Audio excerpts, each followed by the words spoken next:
Hello friends, जेके गौर education पर आप सभी का स्वागत है।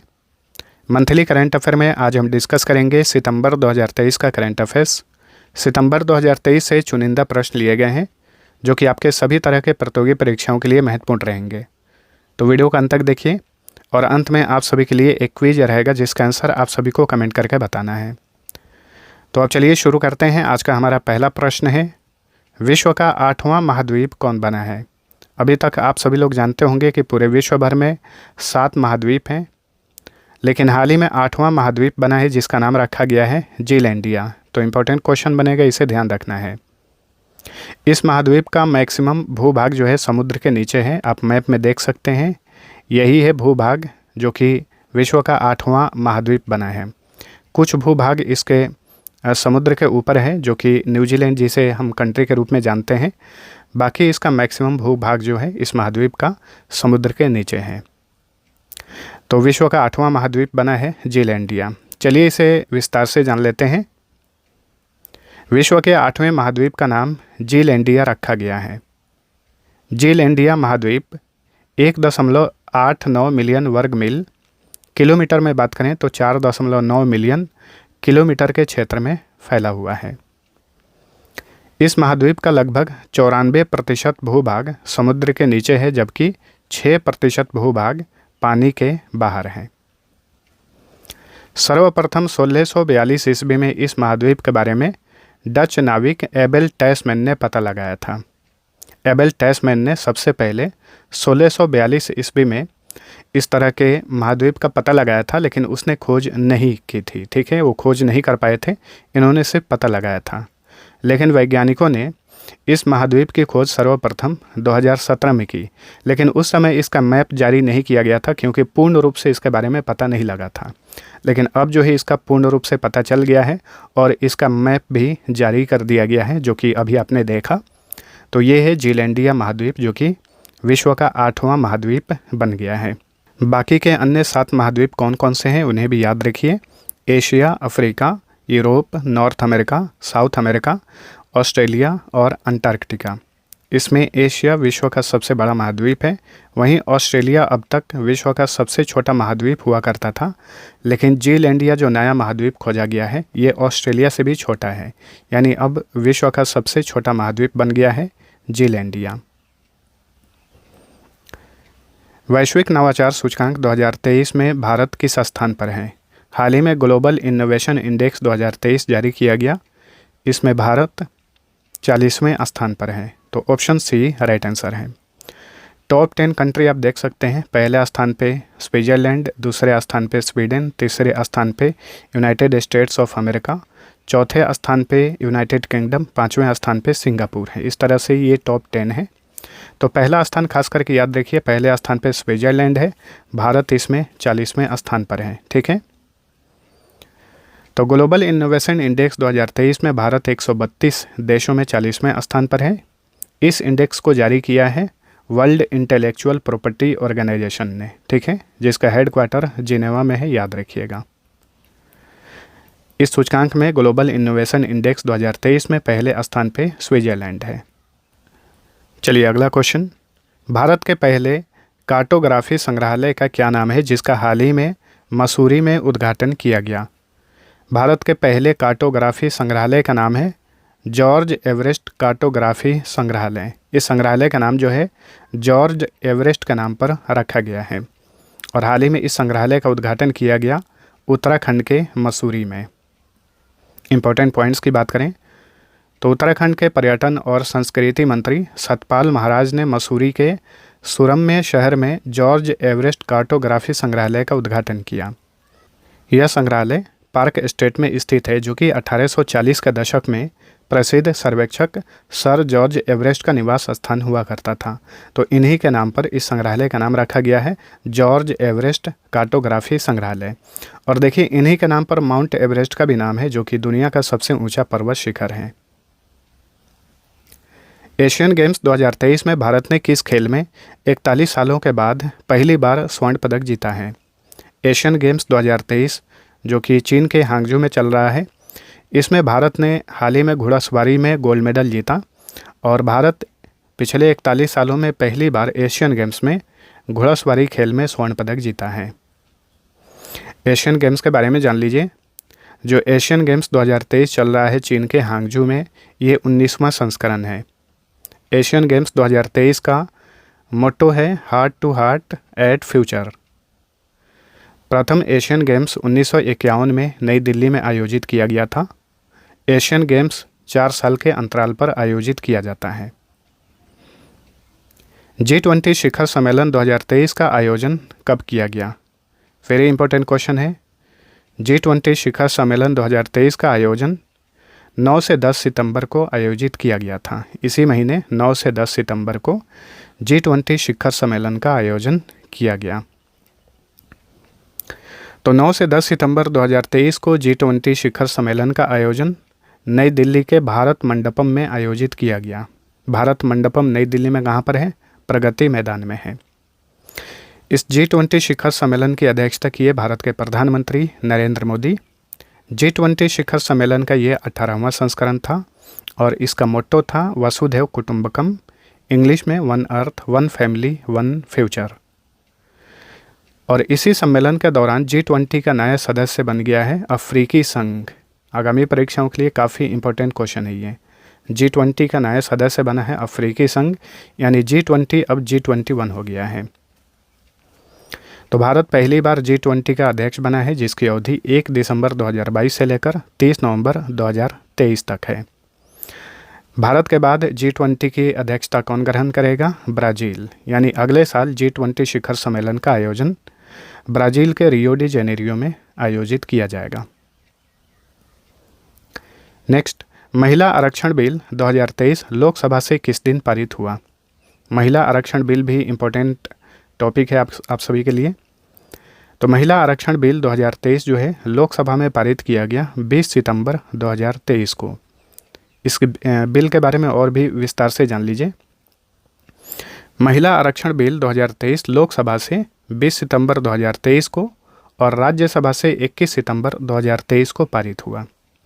लोकसभा से 454 मत जो है इसके पक्ष में पड़े, 2 मत इसके विरोध में पड़े।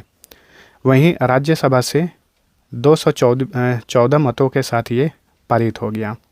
राज्यसभा में कुल 214 सदस्य मौजूद थे। सभी सदस्यों ने इस बिल के पक्ष में वोट किया। तो याद रखिए, राष्ट्रपति ने इस बिल पर 29 मई 2023 को हस्ताक्षर कर दिए, अर्थात महिला आरक्षण बिल 2023 अब महिला आरक्षण अधिनियम बन गया है। ठीक है, इस बिल पर राष्ट्रपति के हस्ताक्षर होते ही ये बिल अब अधिनियम यानी कानून बन गया है। महिला आरक्षण अधिनियम का अन्य नाम नारी शक्ति वंदन अधिनियम है। ठीक है, महिला आरक्षण अधिनियम 2023 में लोकसभा और राज्य विधानसभाओं में महिलाओं के लिए 33% आरक्षण का प्रावधान किया गया है।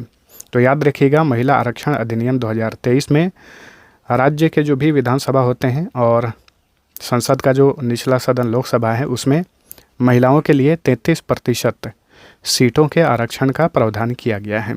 और ये अधिनियम जो है संसद के उच्च सदन राज्यसभा और राज्य के विधान परिषद पर लागू नहीं होगा, इस बात को याद रखिएगा। यानी जनता द्वारा जो सदस्य डायरेक्ट चुने जाते हैं, ये अधिनियम सिर्फ उन्हीं पर लागू होगा। चलिए अगला क्वेश्चन है, 2023 में वर्ल्ड टैलेंट रैंकिंग में 64 देशों की सूची में भारत किस स्थान पर है? वर्ल्ड टैलेंट रैंकिंग 2023 में भारत 56वें स्थान पर है।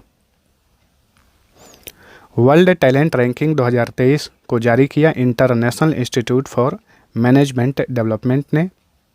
इसमें पहले स्थान पर स्विट्जरलैंड है और अंतिम स्थान पर है मंगोलिया। वहीं वर्ल्ड टैलेंट रैंकिंग 2023 में भारत कौन से स्थान पर है? भारत इसमें 56वें स्थान पर है।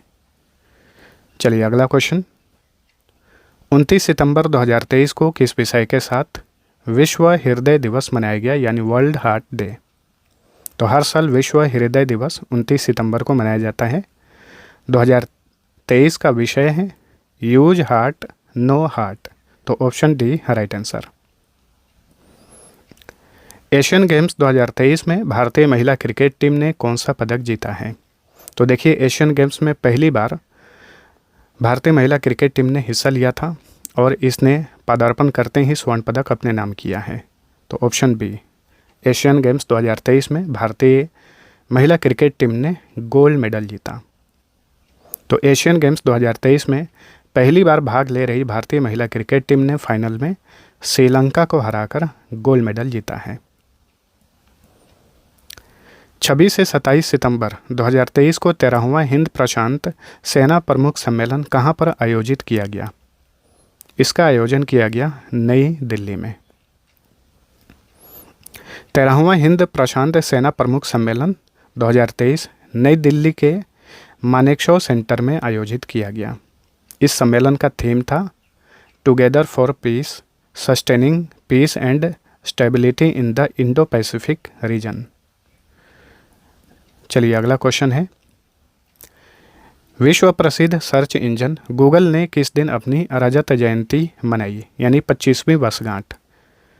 गूगल ने हाल ही में 27 सितंबर 2023 को अपनी 25वीं वर्षगांठ मनाई, यानी रजत जयंती मनाई।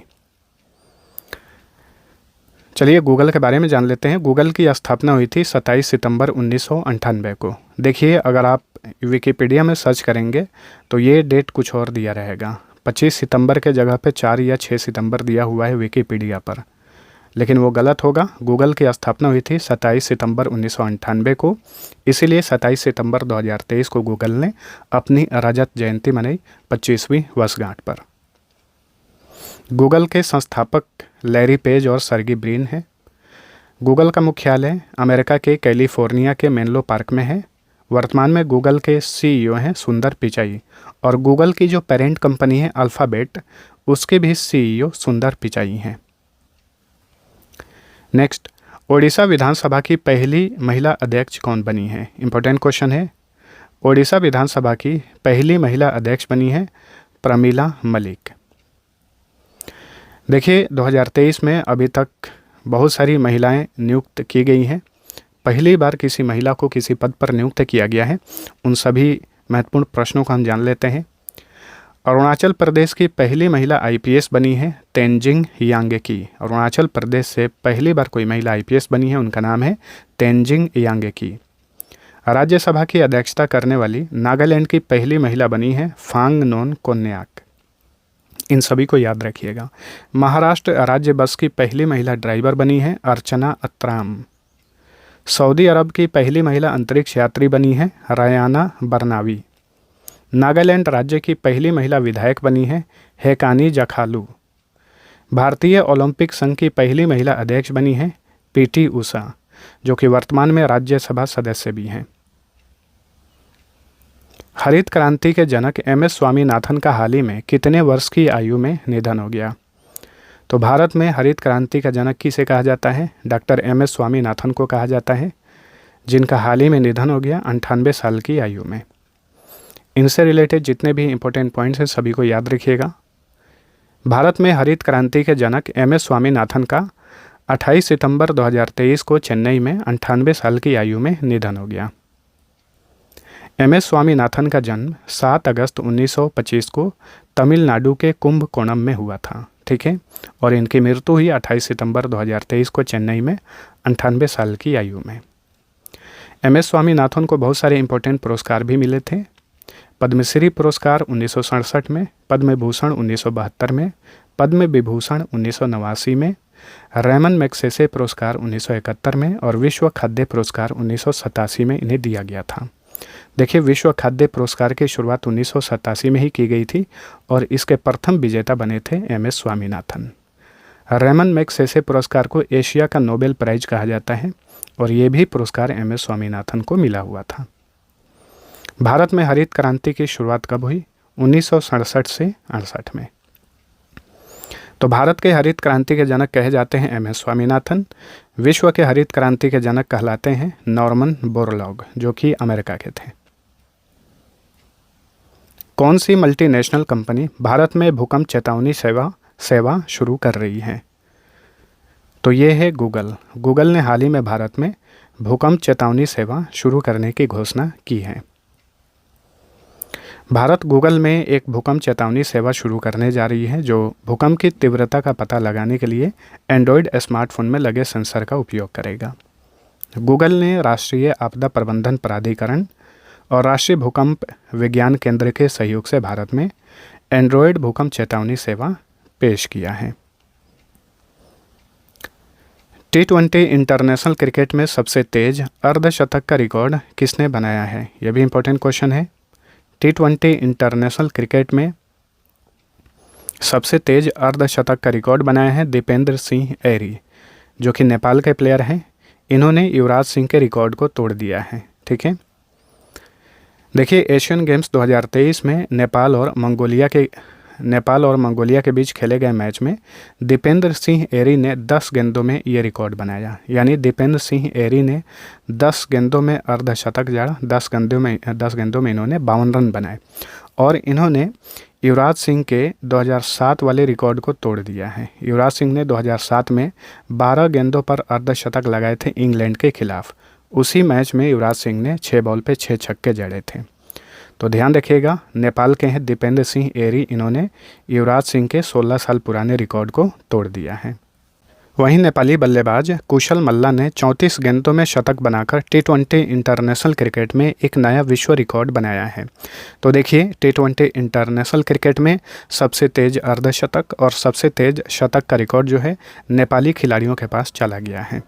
चलिए अगला क्वेश्चन, T20 इंटरनेशनल क्रिकेट में 300 से अधिक रन बनाने वाली विश्व की पहली टीम कौन बन गई है? देखिए T20 इंटरनेशनल क्रिकेट में आज तक किसी भी टीम ने 300 से अधिक रन नहीं बनाए थे। 300 का आंकड़ा किसी भी टीम ने अभी तक नहीं छुआ है और ये रिकॉर्ड बना दिया है नेपाल ने। हाल ही में एशियन गेम्स 2023 में नेपाल ने मंगोलिया के खिलाफ T20 इंटरनेशनल क्रिकेट में कुल 314 रन जड़े और ये अपने आप में विश्व रिकॉर्ड है। ठीक है, तो एशियन गेम्स 2023 में मंगोलिया के खिलाफ नेपाल ने 20 ओवर में 3 विकेट के नुकसान पर 314 रन बनाकर ये रिकॉर्ड अपने नाम किया है। ऑस्कर 2024 के लिए भारत की ऑफिशियल एंट्री के रूप में किस मलयालम फिल्म को नॉमिनेट किया गया है? इस फिल्म का नाम है 2018 everyone is a hero, 2018 everyone is a hero, जो कि एक मलयालम फिल्म है।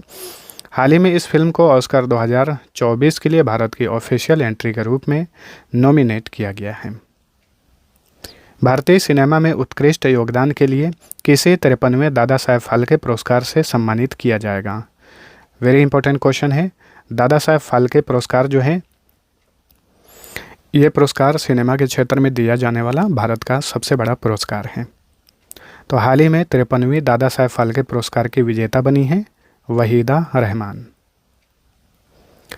52वें दादा साहेब फाल्के पुरस्कार की विजेता आशा पारेख हैं और 53वीं दादा साहेब फाल्के पुरस्कार की विजेता बन गई हैं वहीदा रहमान। दादा साहेब फाल्के अवार्ड की शुरुआत हुई थी 1969 में। इसकी प्रथम विजेता थी देविका रानी। इस पुरस्कार के तहत 10 लाख रुपए की इनामी राशि दी जाती है। तो दादा साहेब फाल्के अवार्ड जो है ये भारत में सिनेमा के क्षेत्र में दिया जाने वाला सबसे बड़ा पुरस्कार है, ध्यान रखिए। अगला क्वेश्चन, भारत की पहली ग्रीन हाइड्रोजन फ्यूल सेल बस को किस राज्य या केंद्र शासित प्रदेश में लॉन्च किया गया है? इसे लॉन्च किया गया है दिल्ली में। भारत की पहली ग्रीन हाइड्रोजन फ्यूल सेल आधारित बस को दिल्ली में लॉन्च किया गया है। केंद्रीय पेट्रोलियम और प्राकृतिक गैस मंत्री हरदीप सिंह पुरी ने नई दिल्ली में इंडिया गेट से अपनी तरह की पहली हाइड्रोजन फ्यूल सेल बस को लॉन्च किया। एशियन गेम्स 2023 में भारत ने पहला स्वर्ण पदक किस खेल में जीता? एशियन गेम्स 2023 में भारत ने पहला स्वर्ण पदक निशानेबाजी में जीता। ऐश्वर्या प्रताप सिंह, दिव्यांश सिंह पवार और रुद्राक्ष पाटिल ने 10 मीटर एयर राइफल पुरुष टीम इवेंट में स्वर्ण पदक जीता। ठीक है, तो एशियन गेम्स 2023 कहाँ पर आयोजित किया जा रहा है? चीन के हांगजू में। चलिए अगला क्वेश्चन है, 25 सितंबर 2023 को किसने भारत ड्रोन शक्ति 2023 प्रदर्शनी का उद्घाटन किया? इसका उद्घाटन किए केंद्रीय रक्षा मंत्री राजनाथ सिंह। इम्पोर्टेंट पॉइंट्स की बात करें तो 25 से 26 सितंबर को भारत ड्रोन शक्ति 2023 प्रदर्शनी का आयोजन उत्तर प्रदेश के गाजियाबाद में हिंडन एयरबेस पर किया गया और इसका उद्घाटन किए रक्षा मंत्री राजनाथ सिंह। भारतीय निशानेबाज शिफ्ट कौर सामरा ने 19वें एशियन गेम्स में महिलाओं के 50 मीटर राइफल इवेंट में कौन सा पदक जीता? इन्होंने गोल्ड मेडल जीता। शिफ्ट कौर सामरा ने 19वें एशियन गेम्स में महिलाओं के 50 मीटर राइफल इवेंट में इन्होंने गोल्ड मेडल जीता। एशियन गेम्स 2023 में महिला वुशु 60 किलोग्राम वर्ग में किस भारतीय ने रजत पदक यानी सिल्वर मेडल जीता? तो ये हैं रोशी मीना देवी। रोशी मीना देवी ने महिला वुशु में 60 किलोग्राम भार वर्ग में सिल्वर मेडल जीता। एशियन गेम्स 2023 में निशानेबाजी के किस इवेंट में भारतीय टीम ने स्वर्ण पदक जीता? तो देखिए, एशियन गेम्स जो चीन के हांगजू में चल रहा है, इसमें भारत जो भी स्वर्ण पदक या रजत पदक जीत रहा है सभी इंपॉर्टेंट होते हैं एग्जाम पॉइंट ऑफ व्यू से, सभी को याद रखना है। वैसे जैसे ही एशियन गेम्स 2023 समाप्त होगा, मैं आप सभी के लिए एक स्पेशल वीडियो इस पर लाऊंगा। उस वीडियो को आप लोग देख लेना, सारा आपका यहाँ से जितना भी क्वेश्चन इंपॉर्टेंट बनता है सभी कवर हो जाएगा। ठीक है, तो चलिए, एशियन गेम्स 2023 में निशानेबाजी के किस इवेंट में भारतीय टीम ने स्वर्ण पदक जीता? 50 metre air rifle team event में भारत ने गोल्ड मेडल जीता। इंडो लैटिन अमेरिका सांस्कृतिक महोत्सव के चौथे संस्करण का आयोजन कहाँ पर किया गया? तो देखिए, हाल ही में इंडो लैटिन अमेरिका सांस्कृतिक महोत्सव के चौथे संस्करण का आयोजन नई दिल्ली में किया गया। एशियन डेवलपमेंट बैंक ने आर्थिक संकट से जूझ रहे अफगानिस्तान को कितने मिलियन डॉलर के आवंटन की घोषणा की है? तो हाल ही में एडीबी ने, एशियाई विकास बैंक ने अफगानिस्तान को 400 मिलियन डॉलर के आवंटन की घोषणा की है। एशियन डेवलपमेंट बैंक की स्थापना हुई थी 19 दिसंबर 1966 को। मुख्यालय फिलीपींस की कैपिटल मनीला में है। वर्तमान में एशियन डेवलपमेंट बैंक के अध्यक्ष हैं मासातसुगु असाकावा। भारतीय सेना किस देश के साथ संयुक्त सैन्य अभ्यास युद्ध अभ्यास 2023 के 19वें संस्करण में भाग ले रही है? तो युद्ध अभ्यास नामक संयुक्त सैन्य अभ्यास भारत और अमेरिका के बीच में किया जाता है। इस बार का ये 19वां संस्करण है। तो भारतीय सेना संयुक्त राज्य अमेरिका के साथ संयुक्त सैन्य अभ्यास युद्ध अभ्यास 2023 के 19वें संस्करण में भाग ले रही है। यह अभ्यास 25 सितंबर से शुरू हुआ है और 8 अक्टूबर 2023 तक अमेरिका के अलास्का के फोर्ट वेनराइट में आयोजित किया जाएगा। किस देश ने रेलवे के सिग्नलिंग सिस्टम को विकसित करने के लिए भारत के इरकॉन इंटरनेशनल लिमिटेड के साथ एक अनुबंध किया है? तो हाल ही में श्रीलंका ने अपने देश में रेलवे सिग्नलिंग सिस्टम को विकसित करने के लिए भारत के इरकॉन इंटरनेशनल लिमिटेड के साथ समझौता किया है। पीएम किसान एआई चैटबॉट किसान ई मित्र को किसने लॉन्च किया है? इसे लॉन्च किए हैं केंद्रीय कृषि और किसान कल्याण राज्य मंत्री कैलाश चौधरी। इन्होंने हाल ही में पीएम किसान एआई चैटबॉट किसान ई मित्र लॉन्च किया है। ठीक है, ये एक आर्टिफिशियल इंटेलिजेंस आधारित चैटबॉट है, किसान ई मित्र। विश्व रेसलिंग चैंपियनशिप 2023 में भारत की किस रेसलर ने कांस्य पदक जीता यानी ब्रॉन्ज मेडल जीता? तो ये हैं अंतिम पंघाल। तो भारत की युवा रेसलर अंतिम पंघाल, जो कि हरियाणा की रहने वाली हैं, इन्होंने सर्बिया के बेलग्रेड में चल रही विश्व चैंपियनशिप में महिलाओं के 53 किलोग्राम भार वर्ग में ब्रॉन्ज मेडल जीता। 21 सितंबर 2023 को किस विषय के साथ अंतर्राष्ट्रीय शांति दिवस मनाया गया? इंटरनेशनल पीस डे हर साल कब मनाया जाता है? 21 सितंबर को मनाया जाता है। 2023 का विषय है एक्शन फॉर पीस और ambition for the global goals. SIMBEX exercise 2023 का आयोजन भारत और किस देश की नौसेना के बीच आयोजित किया गया? सिम्बेक्स का देखिए फुल फॉर्म याद रखिएगा। सिम्बेक्स का फुल फॉर्म याद रखेंगे तो आपको पता चल जाएगा कि भारत और किस देश के बीच में आयोजित किया जाता है।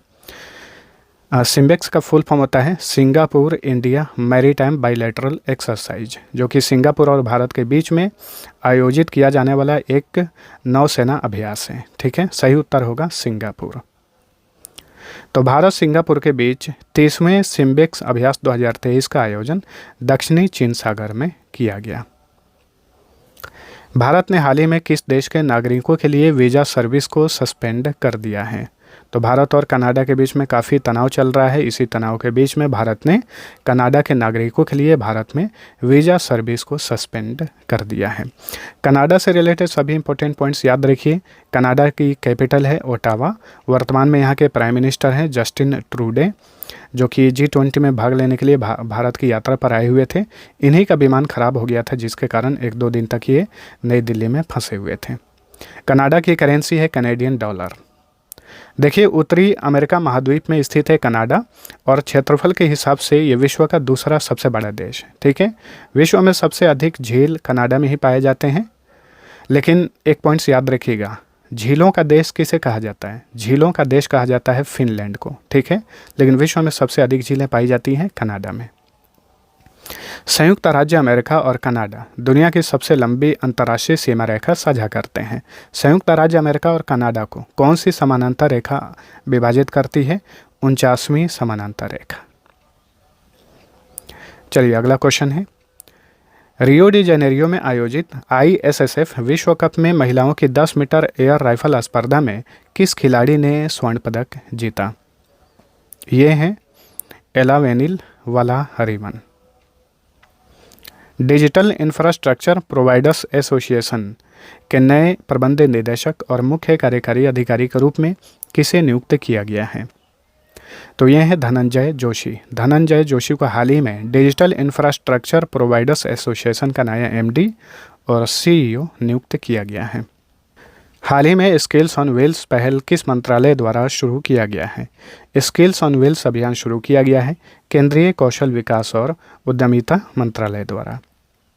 इंपॉर्टेंट पॉइंट्स की बात करें तो केंद्रीय शिक्षा और कौशल विकास एवं उद्यमिता मंत्री धर्मेंद्र प्रधान और लोकसभा अध्यक्ष ओम बिरला ने राष्ट्रीय कौशल विकास निगम और इंडसइंड बैंक के सहयोग से स्किल्स ऑन व्हील्स पहल शुरू की है। किसके सहयोग से? राष्ट्रीय कौशल विकास निगम और इंडसइंड बैंक के सहयोग से। प्रधानमंत्री नरेंद्र मोदी ने पुराने संसद भवन के लिए क्या नाम सुझाया है? तो देखिए, प्रधानमंत्री नरेंद्र मोदी ने पुराने संसद भवन के लिए नाम सुझाया है संविधान सदन। ठीक है, नए संसद भवन का उद्घाटन इसी साल 28 मई 2023 को PM मोदी द्वारा किया गया, यह भी याद रखिएगा। पुराने संसद भवन की बात करें तो देखिए, पुराना संसद भवन जो है British architecture sir Edwin Lutyens और हर्बर्ट बेकर द्वारा डिजाइन किया गया था। पुराने संसद भवन को तैयार करने में 6 साल का समय लगा था। पुराने संसद भवन की इमारत जो है 1927 में बनकर तैयार हुई थी। होयसल के मंदिरों के समूह को यूनेस्को की वर्ल्ड हेरिटेज साइट की लिस्ट में शामिल किया गया है। यह किस राज्य में स्थित है? होयसल के मंदिरों का समूह किस राज्य में है? कर्नाटक में है। तो ऑप्शन बी राइट आंसर है। यूनेस्को का मुख्यालय कहाँ पर है? पेरिस में। भारत की G20 अध्यक्षता पर पीपुल्स G20 नामक पुस्तक का अनावरण किसने किया है? अपूर्व चंद्रा, जो कि केंद्रीय संचार मंत्रालय में सचिव हैं। इन्होंने भारत के G20 अध्यक्षता पर एक पुस्तक लिखी है। ये पुस्तक है जिसका नाम है पीपुल्स G20। खादी और ग्रामोद्योग आयोग ने खादी उत्पादों को बढ़ावा देने के लिए किसके साथ समझौता किया है? तो खादी और ग्रामोद्योग आयोग ने खादी उत्पादों को बढ़ावा देने के लिए समझौता किया है प्रसार भारती के साथ। हाल ही में भारत के किस स्थल को यूनेस्को की वर्ल्ड हेरिटेज साइट की लिस्ट में शामिल किया गया है? तो ये है शांति निकेतन, जो कि पश्चिम बंगाल में स्थित है। पश्चिम बंगाल में स्थित शांति निकेतन को हाल ही में यूनेस्को की वर्ल्ड हेरिटेज साइट की लिस्ट में शामिल किया गया है। Yashobhoomi India international convention and expo centre का उद्घाटन हाल ही में कहाँ पर किया गया? इसका उद्घाटन किया गया नई दिल्ली में और इसका उद्घाटन किए प्रधानमंत्री नरेंद्र मोदी। इंपॉर्टेंट पॉइंट्स की बात करें तो 17 सितंबर 2023 को PM मोदी ने दिल्ली के द्वारका में यशोभूमि कहे जाने वाले India international convention and expo centre के पहले फेज का उद्घाटन किया। ठीक है, यशोभूमि कन्वेंशन सेंटर को तैयार करने में लगभग 5,400 करोड़ रुपए की लागत आई है, जो कि ये सेंटर 8.9 लाख वर्ग मीटर के क्षेत्र में फैला हुआ है। मुख्यमंत्री लाडली बहना आवास योजना की शुरुआत किस राज्य में की गई है? मुख्यमंत्री लाडली बहना आवास योजना ये शुरू किया गया है मध्य प्रदेश में। 16वें क्रिकेट एशिया कप 2023 का खिताब किसने जीता है? भारत ने जीता। इस बार जो एशिया कप आयोजित किया गया था ये 16वां संस्करण था और ये खिताब जीता भारत ने फाइनल में श्रीलंका को हराकर। ठीक है, तो कोलंबो के प्रेमदासा स्टेडियम में खेले गए फाइनल मुकाबले में भारत ने श्रीलंका को हराकर 8वीं बार एशिया कप का खिताब जीता है। तो फाइनल मैच का आयोजन कहाँ पर किया गया था? कोलंबो के प्रेमदासा स्टेडियम में। एशिया कप 2023 का ऑफिशियल मेज़बान कौन था? पाकिस्तान। वैसे सह मेज़बानी श्रीलंका ने भी की। श्रीलंका में बहुत सारे मैच आयोजित किए गए, तो याद रखिए। चलिए अगला क्वेश्चन, पीएम विश्वकर्मा योजना के आवेदन के लिए निर्धारित न्यूनतम आयु कितनी है? कम से कम उम्र कितनी होनी चाहिए पीएम विश्वकर्मा योजना का लाभ लेने के लिए? कम से कम 18 वर्ष की आयु होनी चाहिए। विश्वकर्मा योजना का उद्देश्य कारीगरों और शिल्पकारों के स्किल को निखारना और साथ ही इन तक उत्पादों और सेवाओं की पहुंच में सुधार करना है। विश्वकर्मा योजना के लिए वित्त वर्ष 2023-24 से वित्त वर्ष 2027-28 तक 13,000 करोड़ रुपए खर्च का प्रावधान किया गया है। यानी अगले 5 सालों में विश्वकर्मा योजना पर 13,000 करोड़ रुपए खर्च किया जाएगा, याद रखिए। चलिए अगला क्वेश्चन, अंतर्राष्ट्रीय लोकतंत्र दिवस प्रतिवर्ष कब मनाया जाता है? हर साल ये दिवस मनाया जाता है 15 सितंबर को। इंटरनेशनल डेमोक्रेसी डे हर साल 15 सितंबर को मनाया जाता है। अंतर्राष्ट्रीय लोकतंत्र दिवस 2023 का विषय है एम्पावरिंग द नेक्स्ट जनरेशन। अंतर्राष्ट्रीय लोकतंत्र दिवस पहली बार 15 सितंबर 2008 को मनाया गया था। अगला क्वेश्चन है, भारत में हर साल राष्ट्रीय इंजीनियर दिवस कब मनाया जाता है? तो देखिए, राष्ट्रीय इंजीनियर दिवस भी 15 सितंबर को ही मनाया जाता है, लेकिन राष्ट्रीय इंजीनियर दिवस केवल भारत में मनाया जाता है। अंतर्राष्ट्रीय लोकतंत्र दिवस विश्व स्तर पर मनाया जाता है। राष्ट्रीय इंजीनियर दिवस 2023 का थीम है अस्थायी भविष्य के लिए इंजीनियरिंग, यानी engineering for a sustainable future. तो राष्ट्रीय इंजीनियर दिवस हर साल 15 सितंबर को प्रसिद्ध भारतीय इंजीनियर सर मोक्षगुंडम विश्वेश्वरैया की जयंती के उपलक्ष्य में मनाया जाता है। ठीक है, एम विश्वेश्वरैया का जन्मदिवस 15 सितंबर को आता है और इन्हीं के जन्मदिवस के अवसर पर भारत में हर साल राष्ट्रीय इंजीनियर दिवस मनाया जाता है। पीएम मोदी की अध्यक्षता में केंद्रीय मंत्रिमंडल ने अगले कितने साल के लिए प्रधानमंत्री उज्ज्वला योजना के विस्तार को मंजूरी दी है? तो हाल ही में केंद्रीय मंत्रिमंडल ने 3 सालों के लिए प्रधानमंत्री उज्ज्वला योजना के विस्तार को मंजूरी प्रदान की है। प्रधानमंत्री नरेंद्र मोदी की अध्यक्षता में केंद्रीय मंत्रिमंडल ने वित्तीय वर्ष 2023-24 से 2025-26 तक 3 वर्षों में 75 लाख एलपीजी कनेक्शन जारी करने के लिए प्रधानमंत्री उज्ज्वला योजना के विस्तार को मंजूरी दी है। अच्छा, प्रधानमंत्री उज्ज्वला योजना की शुरुआत कब हुई थी? 1 मई 2016 को। चलिए अगला क्वेश्चन, हाल ही में कौन सा देश तालिबान शासित अफगानिस्तान में अपना राजदूत नियुक्त करने वाला पहला देश बन गया है? इंपॉर्टेंट क्वेश्चन है। तो ये है चीन। चीन जो है तालिबान शासित अफगानिस्तान में राजदूत नियुक्त करने वाला विश्व का पहला देश बन गया है। देखिए, जब से अफ़गानिस्तान में तालिबान का शासन आया है, कोई भी देश जो है उस सरकार को मान्यता प्रदान नहीं कर रही। इसके वजह से तालिबान में कोई भी अपना राजदूत नियुक्त नहीं कर रहा है और चीन ऐसा विश्व का पहला देश बन गया है जिसने अफ़गानिस्तान में अपने राजदूत की नियुक्ति की है। इसलिए इम्पोर्टेंट क्वेश्चन बन जाता है, याद रखिएगा। तो हाल ही में चीन ने काबुल में झाओ जिंग को चीनी राजदूत नियुक्त किया है। कौन राजदूत बने हैं? झाओ जिंग। साल 2021 में अफ़गानिस्तान पर तालिबान के कब्जे के बाद चीन अफ़गानिस्तान में राजदूत नियुक्त करने वाला पहला देश बन गया है। किस राज्य सरकार ने मोबाइल ऐप सरपंच संवाद का अनावरण किया है? तो सरपंच संवाद नामक ऐप लॉन्च किया है असम की सरकार ने। पूरे देश भर के लगभग 2.5 लाख सरपंचों को आपस में जोड़ने के लिए सरपंच संवाद ऐप लॉन्च किया है असम की सरकार ने। अब चलिए आप सभी के लिए एक क्विज है। अंतर्राष्ट्रीय लोकतंत्र दिवस हर साल कब मनाया जाता है? इसका आंसर आप सभी लोग नीचे कमेंट करके बताएंगे। और आज का ये सेशन आप सभी को कैसा लगा? वीडियो पसंद आया तो लाइक और शेयर कर देना और भी इसी तरह से वीडियो पाने के लिए चैनल को सब्सक्राइब करिए। अब चलिए मिलते हैं अगले वीडियो में, तब तक के लिए टेक केयर।